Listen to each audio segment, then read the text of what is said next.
America చైనాల ఈ chip యుద్ధం ఇది భారత్కు చాలా పెద్ద లెవెల్లో బెనిఫిట్ చేయబోతుంది అని చెప్పి నిన్న ఐఎంఎఫ్ వాళ్ళు ఒక సంచలన ప్రకటన చేశారు. ఇప్పుడు మీరు వార్తల్లోకి వెళ్ళారు అనుకోండి, గ్యాలియం అని అంటారు, అలాగే జెర్మీనియం, యాంటీమోలీ. సో ఇవన్నీ ఏంటి? మెటల్స్, మీకు అలాగే కెమికల్ ఎలిమెంట్స్. సో మీకు గ్యాలియం అన్నారు అనుకోండి, ఈ ప్రపంచంలో 60% ఈ ఎలిమెంట్ను మీకు చైనా వాళ్ళే ప్రొడ్యూస్ చేస్తారు, ప్రపంచానికి పంపిస్తూ ఉంటారు. అలాగే జెర్మీనియం అన్నారు అనుకోండి, మీకు ఏకంగా 80% చైనాలోనే ప్రొడ్యూస్ అవుతుంది. యాంటీమోలీ కూడా ఆల్మోస్ట్ 50%. సో ఇలాగా ఈ మెటల్స్, మినరల్స్, ఎలిమెంట్స్ ఇవన్నీ కూడా చైనా వాడు ఎప్పటి నుంచో ప్రొడ్యూస్ చేస్తూనే ఉంటాడు, ప్రపంచ దేశాలకు సరఫరా చేస్తూ ఉంటాడు. సో నిన్న ఏం జరిగింది అంటే, ఈ ఎలిమెంట్స్ను మేము ఇక అమెరికాకు పంపించలేము, అంటే అమెరికాను మేము బ్యాన్ చేస్తున్నాము, ఇక మీదట ఈ ఎలిమెంట్స్ అమెరికాకు వెళ్ళే అవకాశమే లేదని చైనా వాడు చాలా పెద్ద ఒక ప్రకటన చేశాడు. అంటే అమెరికా లాంటి అంత పెద్ద మార్కెట్, సో వాళ్ళతో చైనా వాడి యుద్ధాన్ని చూడండి. సో ఇప్పుడు విషయం ఏంటంటే, మీకు మొన్న జో బైడెన్ యొక్క అడ్మినిస్ట్రేషన్ ఒక 100 చైనా కంపెనీల మీద ప్రొహిబిషన్ అనేది తీసుకువచ్చారు. అంటే ఇక ఈ కంపెనీస్ మా అమెరికాతో వ్యాపారము చెయ్యలేరు. సో వీళ్ళందరూ ఎవరండి? Chip making companies, 100 China companies. So ఇక్కడ ఏం జరిగింది, మీరు మామూలుగా గమనించారు అనుకోండి, మీరు ఒక మొబైల్ ఫోన్ వాడతారు, లేదా ఒక ల్యాప్టాప్ అనండి. సో ఇవన్నీ వాడుతున్నప్పుడు వీటిలో చిప్పులు ఉంటాయి. మీకు ప్రపంచంలో ఈ చిప్ కంపెనీ అంటే ఇంటెల్ అనే పేరు మీరు వినే ఉంటారు. ఈ ఇంటెల్ అనేది ఏంటి? అమెరికాకు సంబంధించిన ఒక కంపెనీ, కాలిఫోర్నియాలో వీళ్ళ హెడ్ క్వార్టర్స్ ఉంటుంది. అలాంటిది మీకు అమెరికాలో దీనికి చిప్పుకు సంబంధించిన సెమీ కండక్టర్స్ అంటారు చూసారా, ఈ సెమీ కండక్టర్స్కు సంబంధించిన మిషన్లు, మీకు పెద్ద పెద్ద మిషన్లు ఉంటాయి, హై టెక్నాలజీ, చాలా ప్రిసిషన్తో మీరు వర్క్ చేయాలి.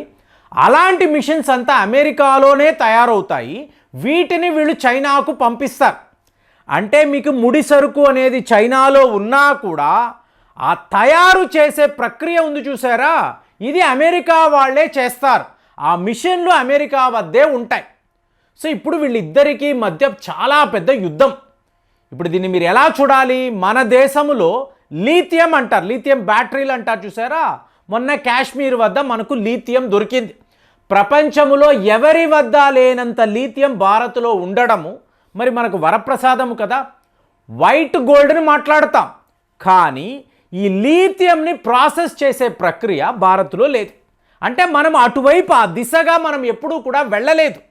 మనకి ఒక షాక్, ఇంత లీథియం ఉందా, కానీ దీనిని ఎలా ప్రాసెస్ చేస్తాము? ఇప్పుడు చూడండి, అండమాన్ నికోబార్ ఐలాండ్స్ వద్ద ప్రపంచంలో ఎవరి వద్ద లేనంత చమురు ఉందండి. ఒకవేళ ఈ చమురుని వెలికి తీయగలిగితే ఏ దేశముతోనో మనకి ఎటువంటి పని లేదు, వాళ్ళే మన వద్ద వచ్చి చమురు కొనుక్కునే పరిస్థితి. కానీ ఈ రిగ్గింగ్ టెక్నాలజీ అన్నారు అనుకోండి, మన వద్ద లేదు. సో ఇప్పుడు మనం ఏం చేస్తున్నాం? రష్యా వాళ్ళ సహాయం అడుగుతున్నాం. సో మీకు టెక్నాలజీ ఉండాలి, పరిజ్ఞానము ఉండాలి. సో ఇప్పుడు ఏమైంది? ఈ అమెరికా వద్దేమో మిషన్లు ఉన్నాయి, చైనా వాడి వద్దేమో ముడి సరుకు ఉంది. వీళ్ళు గొడవ పడి ఇద్దరి మీద కూడా మేము బాయ్కాట్ చేస్తున్నాము, మేము ఇక వీళ్ళని బ్యాన్ చేస్తున్నాము అని చెప్తున్నారు. సో దీనిని గమనించిన మీకు ఇంటర్నేషనల్ మానిటరీ ఫండ్ వాళ్ళు, ముఖ్యంగా the first deputy managing director Gita Gopinathan అంటారు. సో ఆవిడ నిన్న ఒక సంచలన ప్రకటన, వీళ్ళు కొట్టుకు చేస్తారండి, మధ్యలో ఇది భారత్కే మేజర్ బెనిఫిట్ అవుతుంది. అంటే ఇప్పుడు మీరు రష్యా యుక్రెయిన్ యుద్ధము అన్నారు, మీకు యూరోప్ యూనియన్ వాళ్ళు రష్యాపై శాంక్షన్స్ విధించారు, వాళ్ళ వద్ద మేము ఇక న్యాచురల్ గ్యాస్, చమురు కొనము అన్నారు. ఏం జరిగింది? వాళ్ళు ఇవాళ అడుక్కు తినే పరిస్థితి. 27 దేశాలు కూడా ఎక్కడ బతికి బట్ట కట్టలేని పరిస్థితి, అంత పెద్ద క్రైసిస్లో ఉన్నారు. సో మనం ఏం చేశాము? రష్యా వద్ద చమురు కొన్నాము, శుద్ధి చేశాము, మళ్ళీ ఈ పెట్రోలియం ప్రోడక్ట్స్ అంతా యూరోప్ యూనియన్కే పంపించి మనం అమ్మగలిగాం. వాళ్ళు గొడవ పడితే మనకు బెనిఫిట్. అంటే మీరు కోల్డ్ వార్ అంటారు, యుఎస్ఎస్ఆర్, అమెరికా. సో వీళ్ళు ప్రపంచ స్థాయిలో యుద్ధాలు చేశారండి, ఎక్కడ డైరెక్ట్ యుద్ధము లేదు, రష్యా అమెరికా డైరెక్ట్ యుద్ధము అనేది ఇవాళ వరకు ఎక్కడా ఎప్పుడు జరగలేదు. వాళ్ళు ఏమంటారు, మేము కోరుకోని సిచ్యువేషన్ ఏమిటి, రష్యా అమెరికాల యుద్ధము, ఇది వద్దు అనే మేము కోరుకుంటున్నాము, ఇదే కదా వాళ్ళు మాట్లాడతారు. కానీ వీళ్ళు సపోర్ట్ చేసే దేశాలు చూశారనుకోండి ఎప్పుడు ఇరు వర్గాలు. కానీ ఆ రోజుల్లో ఏంటి, కోల్డ్ వార్ ఈరాలో ఏ ఒక దేశము దగ్గర కూడా ఇలాంటి టెక్నాలజీ లేదు. కానీ ఈరోజు పరిస్థితులు మారిపోయాయి. భారత్ వద్ద ముఖ్యంగా ఇప్పుడు మీరు టాటాస్ అన్నారు అనుకోండి, ఈ టాటా వాళ్ళు ఏం చేస్తున్నారు, power chip semi conductor manufacturing company అంటారు. తైవాన్కి సంబంధించిన కంపెనీ, ఒక దిగ్గజ సంస్థ. సో వాళ్ళతో కలిసి గుజరాత్లో 91,000 కోట్ల రూపాయలు పెట్టుబడి పెట్టి సెమీ కండక్టర్స్ తయారు చేస్తున్నారు. అంటే అమెరికా చైనా వాళ్ళు గొడవ పడితే ఫైనల్గా ప్రపంచము భారత్ వద్దకే వస్తుంది అని చెప్పి మీకు ఐఎంఎఫ్ వాళ్ళు చెప్పడము ఇక్కడ చాలా పెద్ద వార్త. అంటే న్యూట్రల్గా ఉంటున్నాం కదా, ఈ న్యూట్రల్గా ఉండడం వల్ల మనకు ఉపయోగం ఏంటంటే రేపు ప్రతి ఒక్క దేశము కూడా ఈ చైనా వద్దు అమెరికా వద్దు, భారతే మనకు సేఫ్ డెస్టినేషన్ అని చెప్పి వాళ్ళు భావిస్తారు. సో దీనికి మనం ఏం చేస్తున్నాము, చాలా స్ట్రాటజికల్గా రష్యా వాళ్ళతో ఒప్పందం పెట్టుకున్నాం. అంటే రేర్ ఎర్త్ మెటల్స్ను వెలికి తీసే పని రష్యా వాళ్ళతో కలిసి మనము చేస్తున్నాం. సో ఇలాగేమవుతుంది, ఆ మైనింగ్ ప్రక్రియలో భారత్లో ఇలాంటి ఎలిమెంట్స్ దొరుకుతాయి. వీటిని పెట్టుకొని ఒక టెక్నాలజీతో, రష్యా వాళ్ళ టెక్నాలజీతో ఈ సెమీ కండక్టర్స్ తయారు చేయడం మొదలుపెట్టామో అనుకోండి, ఎవరితో ఎవరికి పని లేదు కదా, ఎప్పుడు వాళ్ళు కొట్టుకు చేస్తూ ఉంటారండి. మనకు కావలసింది వ్యాపారము, అది భారత్తో చేసుకోవచ్చని భావించే దేశాలు ఇవాళ 100ల్లో ఉన్నారు కదా. సో వాళ్ళందరూ మన దగ్గరికి వస్తారు. సో ఇది అమెరికా వాడికి దెబ్బ, చైనా వాడికి కూడా దెబ్బ.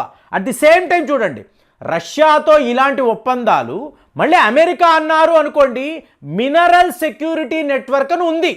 అంటే అమెరికా, భారత్, జపాన్, ఆస్ట్రేలియా వీళ్లతో ఒప్పందాలు. ఇటు రష్యా వాళ్ళని విడిచిపెట్టాం, ఇటు అమెరికా వాళ్ళని కూడా మనము వద్దు అనుకోం. ఇద్దరిని కలుపుకుంటూ మీరందరూ మా కోసం పని చేయండి. సో మా భారత్లోనే మేము చిప్పులు తయారు చేస్తాము, సెమీ కండక్టర్స్ తయారు చేస్తాము, చైనాను డంప్ చేయండి, అమెరికాతో మీరు వ్యాపారం చెయ్యాలి అనుకుంటే చేయండి, ఎందుకంటే అంతా కాస్ట్లీ కదండి. అంటే టాప్ 1 టాప్ 2 దేశాలు వీళ్ళు ఇద్దరూ కూడా కొట్టుకు చేస్తూ ఉంటే టాప్ 3లోకి రాబోతున్నా. అంటే ఈ ప్రక్రియ మనం చెయ్యగలిగితే ఏ జర్మనీయో జపానో నథింగ్ అండి, వాళ్ళు ఊహించే లోపలే మనం టాప్ 3లోకి వెళ్ళిపోతాం. ఒక్క 10 ఏళ్ళు కష్టపడ్డాము అనుకోండి, భారత్ టాప్ 2లో కంటే చైనాను కూడా మనం ఈజీగా బీట్అవుట్ చేయగలం. అలాంటి ఒక సిచ్యువేషన్ ఇవాళ వాళ్ళు గొడవ పడడంతో మనకు ఏర్పడింది. ఇది మీరు నేను చెప్పడం లేదండి, ఐఎంఎఫ్ వాళ్ళు స్వయంగా ఇచ్చిన రిపోర్టు. ఇది మేజర్గా న్యూట్రల్ కంట్రీస్, భారత్ అనండి, బ్రెజిల్ అనండి, మెక్సికో, వీళ్ళకి ఇది వరప్రసాదంలా మారబోతుంది. కానీ ఇందులో ఒక మేజర్ షేర్ అనేది ఖచ్చితంగా ఇండియాకే వస్తుంది. ఎందుకంటే ఈ చిప్ సెమీ కండక్టర్ ఇండస్ట్రీలో మనం ఇవాళ చాలా పెద్ద లెవెల్లో పెట్టుబడులు పెడుతున్నాము, టెక్నాలజీని తెచ్చుకుంటున్నాము.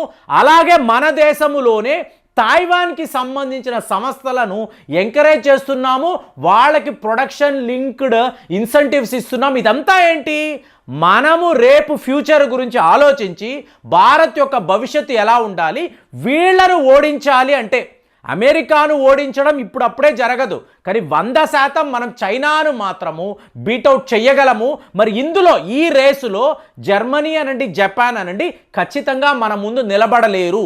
ఇది నా అభిప్రాయం. మరి మీరు ఏం ఆలోచిస్తున్నారు ఒక్కసారి కామెంట్స్లో తెలియజేయండి. మళ్ళీ వచ్చే వీడియోలో కలుద్దాం. జై హింద్.